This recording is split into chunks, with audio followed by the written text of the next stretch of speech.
Je pense que le droit des femmes a considérablement progressé, tant au niveau du public que du privé. On voit bien dans le secteur public que d'élection après élection, en fait, on a réussi à imposer la parité homme-femme, y compris au cours des dernières élections départementales, qui pour la première fois ont consacré ce fameux binôme homme-femme. On voit bien qu'il y a une volonté également au plus haut niveau de l'État, au sein du gouvernement, de constituer des gouvernements de parité homme-femme. C'est la volonté du président de la République et on voit que cela fonctionne considérablement bien. On voit effectivement qu'il y a de grandes femmes qui s'imposent aujourd'hui d'elles-mêmes. Par exemple, Hillary Clinton, candidate à l'élection présidentielle aux États-Unis, ce serait un formidable pas pour la cause des femmes. Par exemple, Anne Hidalgo, la maire de Paris, qui a réussi finalement à s'imposer, qui réussit formidablement bien à la tête d'une des plus grandes villes du monde.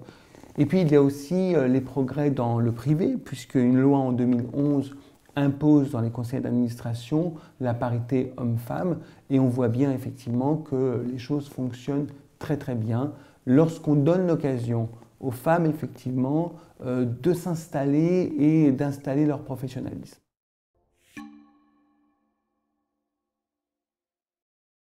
Il faut que 2015 soit pour les femmes l'occasion de casser les barrières. Mais il y a encore des pays, effectivement, où les femmes souffrent. Et je voudrais donner l'exemple de la Turquie, où le président de la République, Erdogan, a déclaré récemment que les femmes ne sont pas les égaux des hommes en Turquie. Et ça, c'est inadmissible. Et là-bas, il y a un combat à mener en faveur de l'égalité femmes-hommes.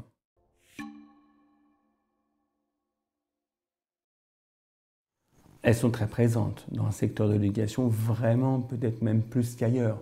Je voudrais te donner l'exemple de la ministre de l'Éducation nationale et de l'enseignement supérieur, qui a été la ministre du droit des femmes avant, donc Najat Vallaud-Belkacem, qui joue un grand rôle dans l'évolution de l'éducation en France, avec la réforme des collèges, avec l'introduction du numérique à l'école, au collège et dans les lycées, et avec la création d'une grande école du numérique, c'est-à-dire avec une volonté véritablement de moderniser l'enseignement et l'éducation en France. Je voudrais donner également l'exemple d'Daphne Koller aux États-Unis, qui est la fondatrice du MOOC Coursera, qui est la célèbre plateforme américaine de Stanford, et qui a vraiment révolutionné l'enseignement dans les universités américaines. Et on se rend bien compte que depuis, les MOOC s'introduisent véritablement en Europe et en France, dans le cadre évidemment d'un enseignement de blended learning mixte entre le présentiel et le e-learning. Media School et les femmes, c'est une belle aventure puisque nous avons beaucoup de professeurs, d'intervenants, toutes des professionnels qui sont des femmes et qui forment nos étudiants. Nous avons beaucoup d'étudiantes, mais nous ne les formons pas différemment que les hommes. C'est-à-dire que nous ne faisons pas de différence et nous voyons dans la population des étudiants, effectivement, les femmes émerger de la même manière que les hommes. Dans la direction de Media School, sur 14 dirigeants, il y a 9 femmes. En fait, je devrais dire sur 14 dirigeantes, il y a 5 hommes. Voilà, donc les femmes sont très majoritaires. Ce n'est pas une politique délibérée de ma part de ne m'entourer que de dirigeantes femmes, mais c'est parce que sur les 14 en fait, dirigeants, eh bien, il y a eu plus de femmes qui se sont imposées. Je suis allé les recruter pour leurs compétences et parce qu'elles avaient véritablement cette force, cette sensibilité à l'éducation, à la formation.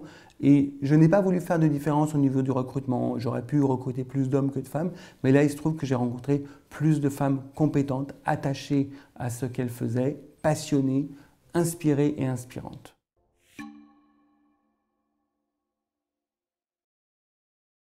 On apprend aussi le sens de l'engagement à nos étudiants, le sens de l'engagement citoyen, et que tout n'est pas rémunéré. Il y a aussi dans cette société nécessité d'avoir des bénévoles, de développer le bénévolat, de le favoriser, et qui mieux finalement que les jeunes qui ont une passion peuvent s'investir bénévolement dans des projets tels que le TEDx Women. C'est un projet formidable et je voudrais souligner également que nous avions participé, assisté aussi à la première édition et nous avions effectivement constaté que nous devions nous mobiliser autour de cette initiative qui est porteuse de valeurs, qui est porteuse de sens et qui est en soi un combat auquel nous participons. Notre participation pleine et entière en tant que partenaire, c'est aussi l'histoire d'une rencontre, parce que nous avons effectivement été impressionnés par la première édition à laquelle nous avons participé.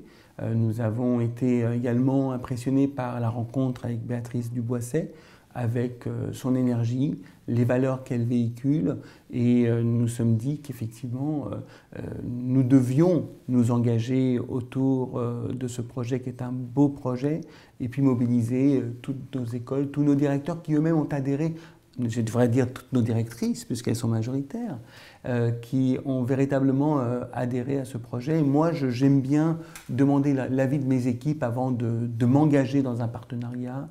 Et donc, ça a été unanime. Et je veux dire que donc c'est tout le groupe Media School, toute sa direction, ses étudiants qui participent au TEDx Women. La première qui me vient à l'esprit, c'est l'audace. Et moi, j'aime dire à mes collaborateurs, à tous mes collaborateurs, et ça a été la thématique de notre dernière convention groupe, c'est que tout est possible.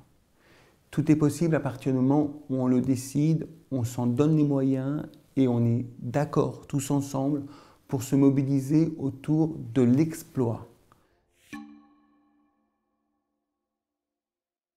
J'attends d'être bluffé.